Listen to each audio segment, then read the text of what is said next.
kale ne fana bwe basomana banyawo mbinyo ekibi kyayigala ne mu kanisa nekireetera abantu okwetemamu kireetera abantu okwawukana nekireetera abantu okulwana nekireetera okusuka omugwa obutakkiriziganya okweryamwekwe obutasasula olyakolera omulimu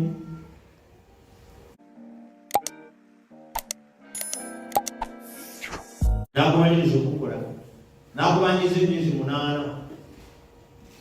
naye ngaokujukiza bujukiza nja kusasuliza nyo obusasuzi lwakwandikala ensi yensibu okulayakaokaaga covid yatukola ki covid yatuyitamu manyi covid yatuyitamu oyinza okubeera mu kanisa ng'oli omukrista yakubanja ng'akubanyirize ojja nga mwakkanya tumanyize emyaka 4 naye nga temwakola contract omukristaayo obeera otya wano wali wakubanja nga tomusasulanga ekyo kibi ekyatuleetaawo okuba tulabana mukumi wa mulala yadde yakola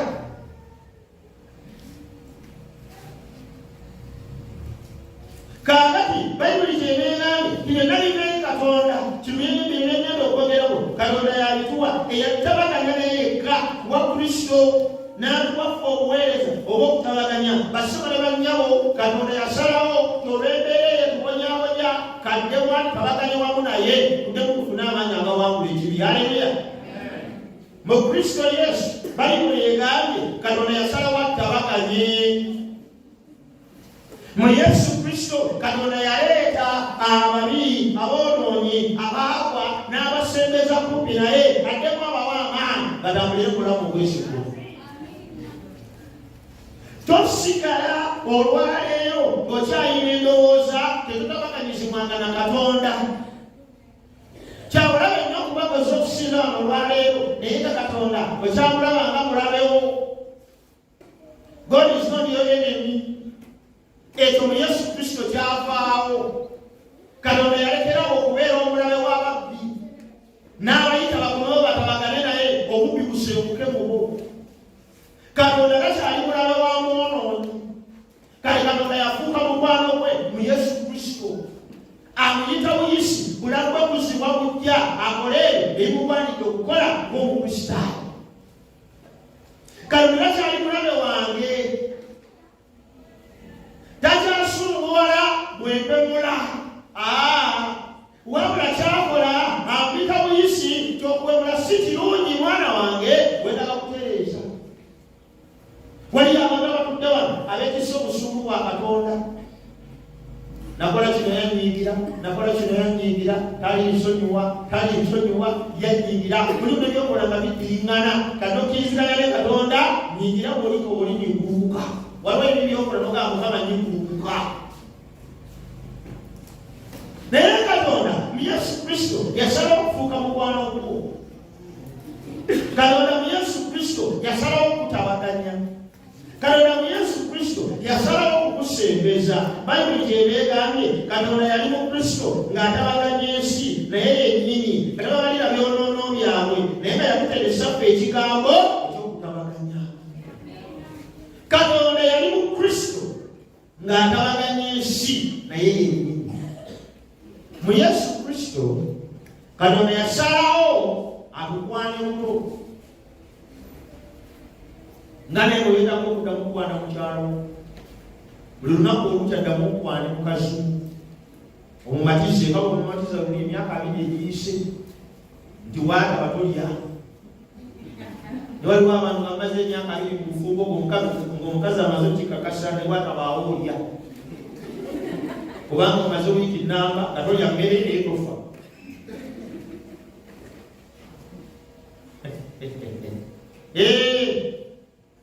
Nga naye bw'oteekwa kikolera mukyalawo, nga bw'oteekwa kikolera abaana bo, nga bw'oteekwa kikolera mukwano gwo. Olunaku olwalwo batusomera ku mmeeza entukuvu yesu kristo yafuuka omutabaganya wakati waffe ne katonda. Kati ku mmeeza eno entukuvu kyeriva naffe kitugwanidde okutabagana ne bannaffe. Tokkiriza kuva ku mmeeza eno olwaleero nga bwe tweyingidde mu buweereza buno bwa kutabagana. Tewalimu nsonga lwaki omala emyaka 10 nga totabaganye na muntu kubanga tolina kyofuna mu bulabe. Bayibuli egamba nti mugezeeko nga bwe kisoboka kyonna kiyinzika ku ludda lwano okutabagana na buli muntu. Abandi basaba mutabaganye basibo ne bajjawo nga Katonda bwe yatabaganya wamu naye mu Kristo Yesu. Haleluya. Kibi nnyo okuva ku mmeeza eno kutabaganya na waluganda. Bw'obeera mukadde wa kanisa na mukadde wa kanisa leero mumuuzeeko omugambe nti mukadde sigenda kuyingira 2023 nga tubalagana kuba tewali nsonga lwaki muyingira omwaka ogujja nga mwewalana. Tewali nsonga lwaki weetika obusuulu obw'omwaka guno obuyingiza okujja ogenda kunyuguluka ddi. Lwaki oddira ebyafaayo bikose ekiseera kino n'ebijja. Olwo musitule wammwe n'ababanyabanya paka esimu eriggwawo. Gundi yakulinnya ku ngatto mu kampu miitingi ey'ekyenda mwenda fiizi n'etuleka yakagenda. Naye okuva mu efooti ya fiizi erure omusonyi wange.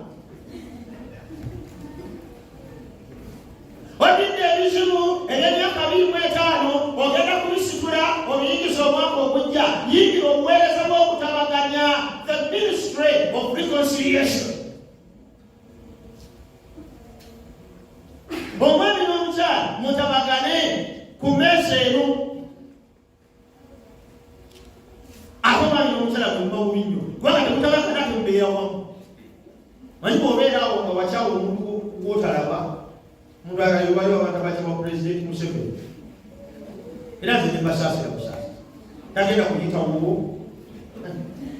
Toli musanga wani. Tegereza bulungi. Ne mu kiko ky'ekika kyewabwe tajja kujja. Togenda kukola bajeti omuyita azonde. Ekisinga okuluma takimanya kimenya tomwagala. Kati weekisa obukyayi bw'otalina by'obutwala.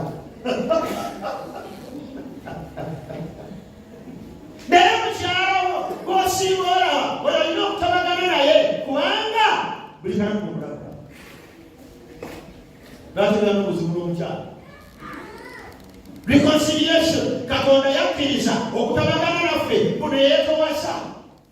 Naye jjako ekitiibwa Katonda yamanya tiwatayambulako ekitiibwa kyaggulu tajja kutabagana naffe. Kyava yajja ku nsi n'azalibwa nga kabebi okusobola okusobozesa reconciliation okubaawo. Teri kutabagana kubaawo ng'abantu beeyawuddeko bitiibwa. Sijja kusonyiwa nange sijja kwetonda. Kati muli awo mwasiba mwagwa ddulo. Omusajja yagaana okwetonda, omukazi yagaana okusonyiwa. Kati kumuyingidde emyaka 18 n'omwana gwe mwazaala nga mwekoze ekikyamu agenda kutikkirwa. Tewaliwo kutabagana ng'abantu tebakkakkanye. Emmeeza etuyigiriza okukakkana. Yesu bwe yali ng'ali ku mmeeza yeeyambula ekiremba n'anaaza abayigirizwa be ebigere. Ng'akabonero akalaga tewaliwo ministry of reconciliation gali kukakkanye. Kali gwe mukyala gw'ekituganda okusonyiwa omukyala munno toli hango, toli mukkakkamu. Okutuusa omukazi oyo nga yeetonze siri musonyiwa kwambala polisi yange y'abakyala. Lwaki obeera Katonda? Lwaki weefuula gwe beetaaga okujja bafukamire olyogosayo olisonyiwa? Today is the time to enter the ministry of reconciliation. Osonyiwa yakola obubi nga Katonda byakusonyiwa mu Kristo. Otandika okulaba muno nga wa mugaso so si ng'abasika omumwa. Ewantula situulawo. Bayibuli etugambye ku mmeeza eno tuveewo nga tutabaganye. Haleluya. Obukyayi tubuleke mwaka guno. Okusika obuga tubuleke mwaka guno. Okubagana tubuleke mu mwaka guno. Gundi simwagala kubanga yakugambako Katonda yawo tubaakwako. Ona bagambako ebyenene naye nga wabasonyiwa. Naye olwokuba omukadde yakugambako tuyambala enkunamyo nga tomwagala. Oli awo wanyiika. Lwaki boogera ku bisambi byaffe be baabigula? Ekibaleka kanisa kwetegereza kusitamu. Waliwo yabuuza bwani. Kwega ababeerawo nga batudde betegereza asitamu. Naye tunatunulako ewalala. Kati bakyawa mukyala w'omukadde oyo, bakyawa omudiikoni oyo, kubanga yakugamba ku nkunamyo. Gwe bw'obanga emmeeza eri maaso go, kyekiseera osonyiwe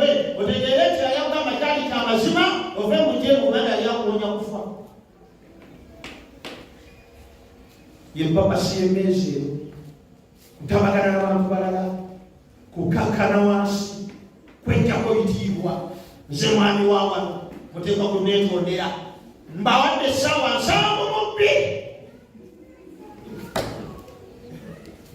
bwe ziyitawo nga temuvunnamye ogenda kumanya nyimulya kati omukazi ali ku makiikiri tamanyi kyagenda kulya wiiki ejja kubanga essaawa ziggwako leero ku ssaawa ey'omwenda essaawa ey'omwenda eyaleero essaawa 72 ziggwako.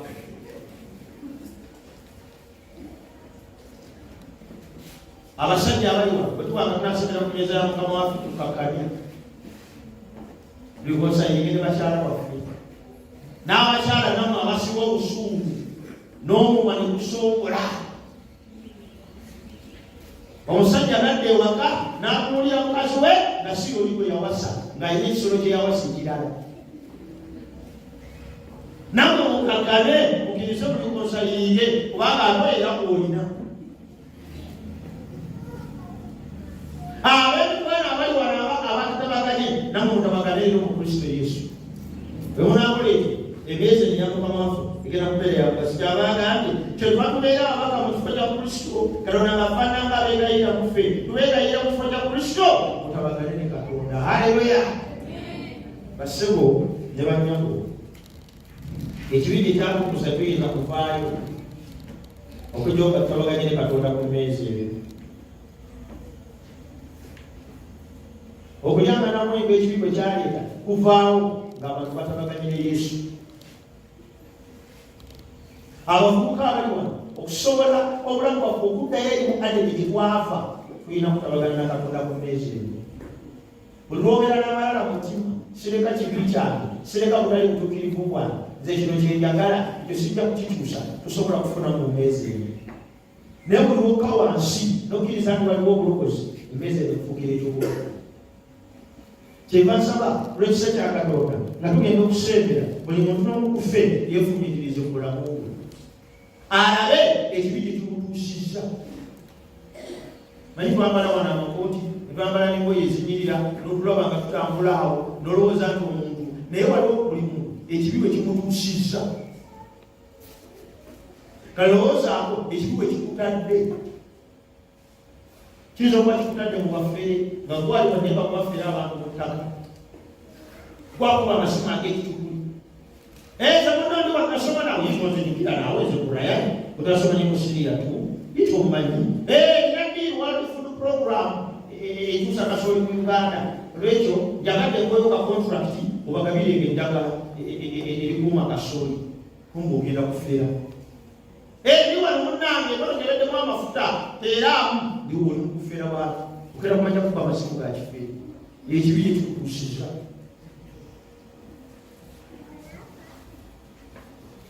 Ekyo kisobola okutuusa mu buzibu simanyi kikutuusizza naye olwaleero Mukama agamba njagala kutabagana naawe. Haleluya! Mbeegayirira mu kifo kya Kristo mutabagane ne Katonda olwaleero. Tabagana ne Katonda ajjewo kyonna ekirabika nti kufuukidde ekizibu. Tabagana ne Katonda ajjewo kyonna ekirabika ogenda kuyingira nakyo omwaka ogujja kikuzikiriza. Guno omwaka ogugwako gugweko n'ebibi byakwo. Ebibi byakuno bikumala lwaki osubula ebibi omwaka guno bijje mukundaku. Kkiriza ku mmeezi bw'oba obikomya byonna ogiveeko omwaka ogujja obuyingirizibwa bujja. Haleluya! Ebeka bagandi kusoma njagala kutabagana ne Katonda nimbire tugenda kusaba. Mukama tukwebaza olw'ekisa kino okwagala kwo. Webala okutabaganya wamu naawe. Ekibi kitusudde wala nga bwe tulabye kyonoonya amaka, kyonoonya ekkanisa, kyonoonya enkolagana zaffe n'abantu abalala. Naye kyakuleeta ku nsi kufa ozuukire naffe oluwa amaanyi agatambulira mu bulamu obujja. Abantu bano bonna bayimiridde mu maaso g'Omukama beetaaga okutabagana naawe. Nsaba Mukama oluwa obuweereza obw'okutabagana olunaku olwaleero. Kisaaki mukwagalamu n'emiro kyongere okutubeera kitambule naffe okuva leero okutuusa emirembe gyonna. Tubeera mu kiseera ekyokusembera ku mmeeza enkulu tusaba Mukama emitima gyaffe gikakkane ginaazibweko okukola yonna n'obutali butuufu. Tutabagane buli omu ne munne, tusonyiwagane olwo tusomere ku mmeeza emitukuvu nga ne tulya kusalibwa musango naye nga tulya olw'okutabaganyizibwa naawe n'okutuzibwa amaanyi. Tusabe n'okwebaza okuyita mu linnya lya Yesu Kristo omulokozi waffe.